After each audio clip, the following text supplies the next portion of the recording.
commence avec peur, qui s'augmente, et l'instant qu'il y a un effort, la pression s'enlève.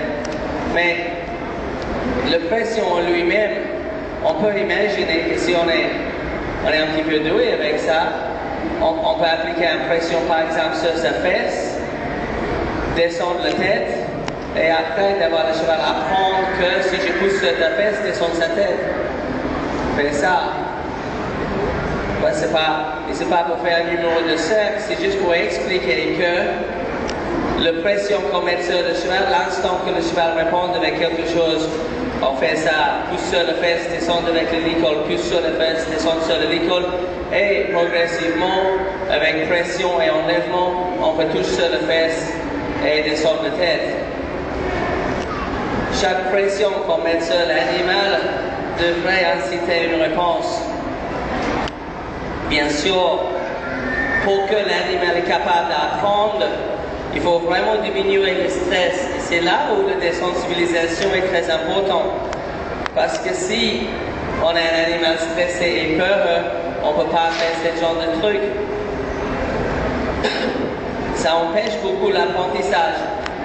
Et l'animal est capable d'apprendre pas mal de choses, mais le plus que l'animal est lucide, le mieux l'apprentissage. Et c'est pour ça que cet enlèvement de stress et cet enlèvement de peur est très important. Dans la performance, le stress, ça provoque des fautes.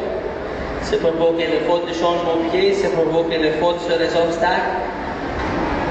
Et quand on est vraiment sûr, on sait comment on utilise des sensibilisations et on sait aussi comment on utilise renforcement négatif.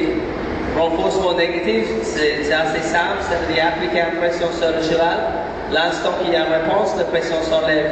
On peut, comme je fais là, quand je pousse sur la fesse et la tête se descend, c'est renforcement négatif. Il y a une pression, la tête descend, la pression s'arrête tout de suite. Et chaque mouvement, le mouvement des épaules, chaque chose qu'on demande, on fait pareil. Et on peut éventuellement vraiment contrôler le pied du cheval. Le 21e siècle, on a un vrai problème d'anthropomorphisme. Juste montrer un truc avec elle. Ça, c'est plutôt agréable pour un cheval. C'est un grain juste devant le garrot. En fait, quand vous êtes dans le selle, c'est juste devant vous. C'est ce qu'on vient très bien, c'est juste là. Et on peut rendre le contact avec l'humain agréable jusqu'au point où tu veux ça où tu peux me donner un petit peu aussi, madame. Et je ne sais pas pourquoi elle me regarde gentiment, mais elle a toujours fait. Ça, c'est un contact agréable entre l'homme et le cheval. Et quelque chose d'intéressant, c'est que je vois beaucoup de gens, au lieu d'être capables de rendre plaisir au cheval avec un contact plus agréable, il fait ça. Et ça, elle n'aime pas trop. Je vois, à partir, on voit les gens, le long concours et tout ça, souvent tape sur le cheval. C'est anthropomorphique. L'animal équin n'aime pas ça. L'animal équin, il aime bien ça. Et cet anthropomorphisme fait que on imagine que les chevaux sont intelligents, capables de faire des bêtises. On imagine plein de choses. Et le problème, c'est que toutes ces choses-là ne sont pas vraies. Elle est incapable de calculer, elle n'a pas la capacité de logique. C'est un mammifère, 500-400 kilos de bête. Elle est capable de répondre à chaque stimuli. À partir du moment qu'elle comprend la réponse pour arrêter chaque gène, elle le fait. Elle ne fait rien pour me faire plaisir, elle ne fait rien pour m'embêter. C'est le conditionnement, c'est un animal. C'est pour ça que je pense que c'est bien de réaliser qu'est-ce que c'est rapidement. Comme ça, on peut arrêter de frapper les animaux quand ils font du bien. On peut comprendre mieux ce qu'eux, ils aiment. Et avec ça, on peut avoir des animaux calmes, confiants, respectueux. Parce que j'ai fait la rééducation de chevaux difficiles et vraiment, ils sont tous pareils. C'est des gentils bêtes, mais très mal compris. Et ça, c'est pas la faute de l'animal, ça, c'est faute des humains. Et presque l'impression que c'est un peu pire en pire. Peut-être une bonne idée de faire l'effort de comprendre le fonctionnement mental, la puissance cognitive de cette mammifère. Et peut-être jouer un petit peu avec elle parce qu'elle passe pas mal de temps en boxe pendant le salon, elle n'a pas l'habitude. On va mettre un petit peu de musique, on va s'amuser un petit peu. Et après, je vais expliquer comment éduquer le cheval sur les aides de caisse, les jambes, l'assiette et les mains. Et qu'est-ce qu'il faut qu'on prenne conscience pour que le cheval est capable de comprendre nos aides.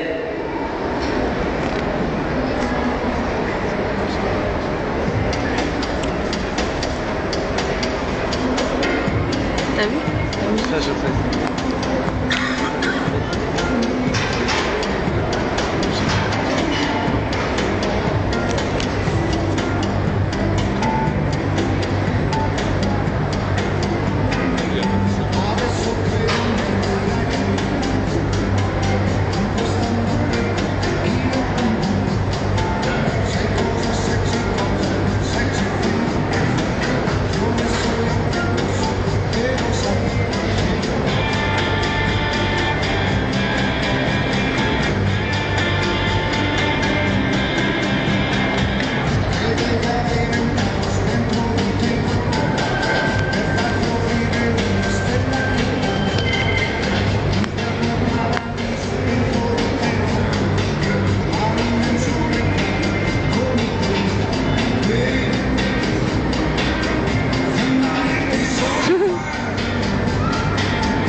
Elle est mieux au-dessus du cercle.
Ça, c'est bien pour le ligne aussi. Hein? Et presque 10 ans en France maintenant. Entre le fromage, le vin rouge et tout le reste. Il faut que je fasse un petit dose de footing chaque jour. Il y a 3 choses importantes d'obtenir ou d'obtenir, ou je ne sais pas quoi, avec le travail au sol. Et le premier, c'est de passer par un petit peu de sensibilisation. Et soyez sûr que le cheval ait peur de rien. C'est juste que, à la base, c'est les animaux avec un instinct de fuite. Et c'est très très embêtant cet instinct de fuite. Si ça arrive au mauvais moment, on va en balade, le cheval a peur d'un truc et on y va. Et maintenant on est passager clandestin sur 500 kg de muscle. C'est jamais bien pour la santé. Et c'est quelque chose à partir du démarrage. On a besoin de prendre le temps d'expliquer à cet animal, de réfléchir avant que de réagir. parce que les réactions sont jamais très bien. Je préfère de parler des réponses, d'avoir des réponses positives, mais des réactions, c'est vraiment quelque chose que je trouve très très embêtant. C'est juste des mots, quelquefois les gens disent oui, il réagit très bien. Si le cheval est bien dressé, il répond très bien. Il ne réagit plus. Parce que la réponse va passer par le cerveau avant que ça arrive dans ses pieds. La réaction, c'est quitte de ses pieds avant que ça passe par le cerveau. Et quand ses pieds partent avant le cerveau, c'est pas bon. Vraiment éduquer le cheval au sol, de chercher des réponses lucides. C'est là où cette programmation et ce conditionnement est très très important. Un petit peu. C'est là où tout le conditionnement et l'utilisation de cet renforcement négatif. Le non-renforcement négatif, c'est pas très bien parce que c'est pas très positif comme mot. C'est plutôt négatif. Mais simplement, ça veut dire qu'on met la pression sur l'animal avec les jambes, avec les mains, et l'instant qu'on obtient une réponse, la pression s'arrête. Et toute l'utilisation de nos aides de caisse est basée sur l'utilisation de renforcement négatif. Si je peux, sur certaines situations, j'utilise renforcement positif, mais quand on commence à faire les appuyer, ces genres de trucs, on ne peut pas faire ça juste avec un carotte sur un bedding. On a besoin de mettre la pression sur le cheval. Ce qu'on a besoin de savoir pour son bien-être mental, parce que le renforcement négatif, c'est très dangereux. Mal utilisé, c'est catastrophique pour le bête. Et parce qu'on ne peut pas monter sur des rats, notre laboratoire, c'est cet animal.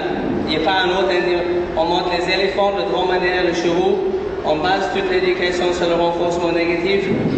Mais on n'est pas très très doué par rapport à l'utilisation de cet stimulus. Et on ne peut pas faire beaucoup d'expériments avec les autres animaux en utilisant le renforcement négatif. Dans le laboratoire, tout ce qu'on fait avec des rats et tout ça, c'est beaucoup basé sur le renforcement positif. Quand on monte sur le dos de l'animal, on a besoin d'un vrai contrôle de ses pieds. Et la première chose que je fais, c'est être capable de parler avec chacun, être capable de placer ses pieds là-bas, là-bas, et vraiment éduquer le cheval assez rapidement de rester entre les deux pieds. Et ça reste pareil, ça reste stimulus-réponse. Je mets l'aide, le cheval cède et le gène s'arrête tout de suite. Et maintenant, je peux appliquer et enlever la pression et contrôle les épaules. Mettre ces deux antérieurs plus proches là maintenant et faire pareil avec l'arrière-main. Contrôle ces pieds-là, là, là, là.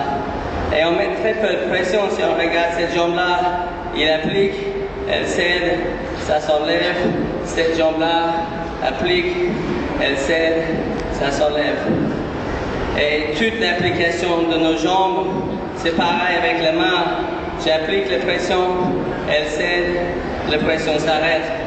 Mais toute l'application des aides, ça se demande une vraie compréhension de renforcement négatif, parce que c'est ce qu'on utilise. Avec ça, avec ce contrôle de ses pieds, avec cette grosse mammifère, je devrais avoir le contrôle de direction, et capable de guider le cheval par là, et capable de guider le cheval par là avec mes jambes pour éviter de tirer sur sa bouche. On a parlé de ça en 1860. Monsieur en France qui a parlé de masse en jambes, jambes sans main. Je pense que c'était une très très bonne idée, c'est quelque chose qu'on devrait utiliser plus. Et capable de guider le cheval avec les jambes, parce qu'on ne peut pas simplement tirer sur sa bouche tout le temps en imaginant que c'est bien pour sa bien-être. Avec les jambes, on peut guider le cheval, et avec l'assiette, on peut contrôler l'impulsion. Il n'y a que trois choses, il y a direction, il y a impulsion, il y a flexion. Avec l'assiette, on peut mettre le cheval en avant, 1, 2, 3, 4, 1, 2, 3, 4, arrête l'assiette, et si elle ne répond pas, renforce avec la main. Ça c'est le conditionnement classique au pavlovien. Monsieur Ivan Pavlov qui a inventé ça, mais l'idée est très très simple. Je fais quelque chose, je change quelque chose et je renforce avec la main jusqu'à un jour je change la chose et le cheval répond sans que j'ai besoin d'aller jusqu'à le conditionnement opérant. Et toute cette théorie d'apprentissage, je sais que ça semble un petit peu scientifique, mais il y a quelques années avant, et je vois quelques-uns ici qui ont vu des démonstrations pendant les années, où j'ai utilisé les idées un petit peu plus anthropomorphiques, un petit peu plus gentilles pour le public, à comprendre tous ces conditionnements. Mais la vulgarisation était un petit peu dangereuse et les gens sont partis dans les idées que les chevaux, ils ont des capacités intellectuelles qu'ils n'ont pas. Je pense que c'est bien de rester assez... La science est un petit peu froide, mais l'entraînement des mammifères, c'est la science. Il faut qu'on utilise ça, il faut qu'on reste lucide sur qu'est-ce que c'est, au lieu d'imaginer que le cheval peut faire une bêtise pour m'embêter ou qu'elle fait quelque chose pour me faire plaisir, parce que c'est juste pas lucide. C'est anthropomorphique et c'est un peu dangereux pour l'homme et pour le cheval. C'est l'éducation d'un mammifère. Je fais un code, cette fois-là, je pousse l'assiette en arrière, je bloque le bassin, je renforce avec les mains, jusqu'à cette code, il marche. Ça s'appelle conditionnement. Quelqu'un me disait une fois, oui, mais vous faites le conditionnement, nous, on fait le relationnel. Ouais, c'est joli. L'animal, il ne prend pas conditionnement. Quand vous tapez sur votre ordinateur pour faire un espace entre deux mots, vous êtes conditionné. On tous apprend par conditionnement. Je sais que c'est un peu froid, mais c'est juste la réalité. Et le cheval a besoin qu'on reste dans la réalité. J'ai direction, j'ai l'impulsion, et si je touche le rêne, je demande la réponse, l'instant qu'elle répond, je relâche. On peut mettre cette flexion plus bas, plus haut, où on veut. L'important, c'est pas la pression qu'on met sur le cheval, c'est le moment que la pression s'arrête. Pour qu'elle peut apprendre. Si je touche le rêne, elle répond, la pression s'arrête. Et après, avec quelques grammes, je devrais être capable d'obtenir une réponse. Et la légèreté, c'est vraiment de comprendre ces conditionnements. On donne beaucoup d'explications anthropomorphiques sur le sujet qui rendent le sujet très très flou. C'est juste à comprendre qu'est-ce que c'est désensibilisation. Ça veut dire que la haie ne sonne pas au bon moment. Et on pousse, et on n'obtient aucun résultat. Et éventuellement, cette gêne, il ne rien dire. C'est comme ça qu'on rend le cheveu froid dans la jambe et dur dans la bouche. Et comprendre les règles de sensibilisation. Sensibilisation, ça veut dire avec moi, j'obtiens plus, je relâche souvent, et maintenant c'est léger. Il ne faut pas désensibiliser les chevaux quand on a besoin de sensibiliser, et vice versa. Je vais juste frotter madame un petit peu. Je devrais être capable de prendre et rendre cette flexion, et quand je rends la flexion, je ne devrais avoir aucune conséquence.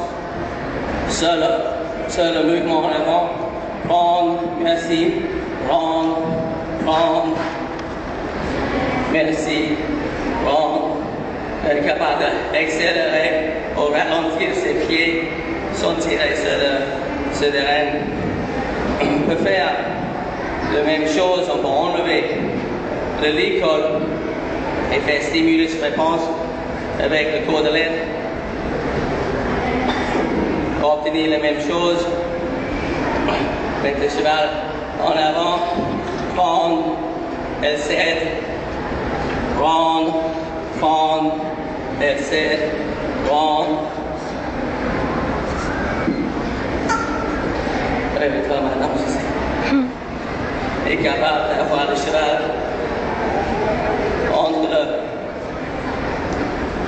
entre les deux jambes, entre les mains. Et on peut relâcher ça sans conséquence.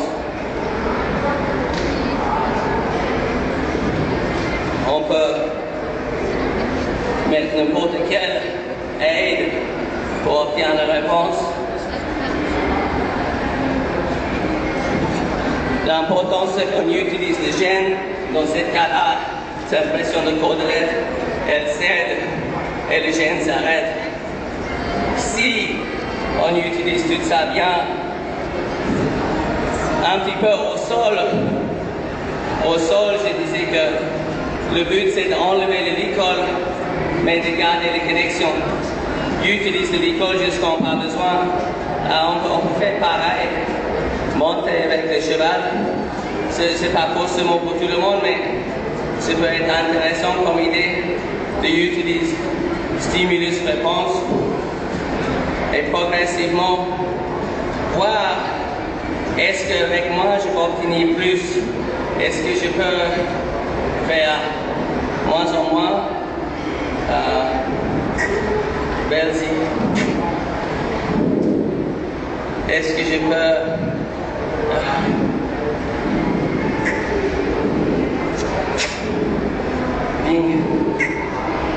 Bing, je sais que c'est le 5e jour de salon.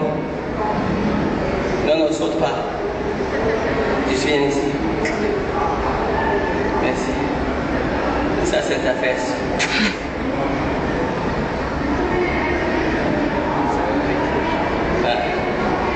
Ça te convient bien, mais ça me convient pas moi. Ça me convient. J'aime bien un petit grec. Et voici, avec rien, on peut guider le cheval et que chaque aide, chaque stimulus, ça marche.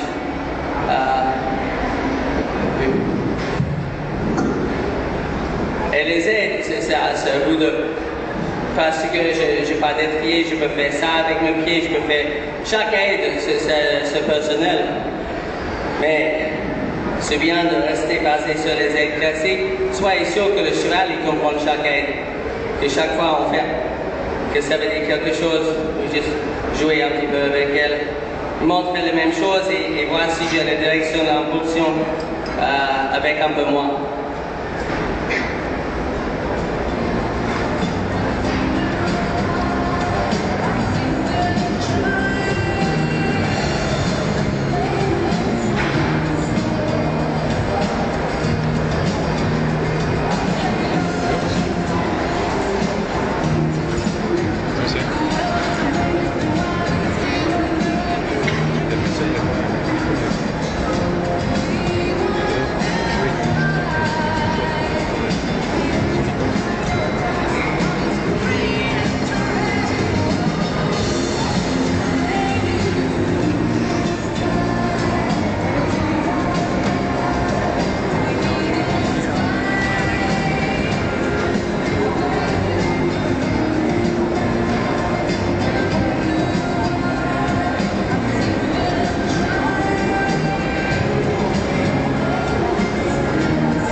Pas nécessaire, tout le monde n'a pas besoin de faire ça.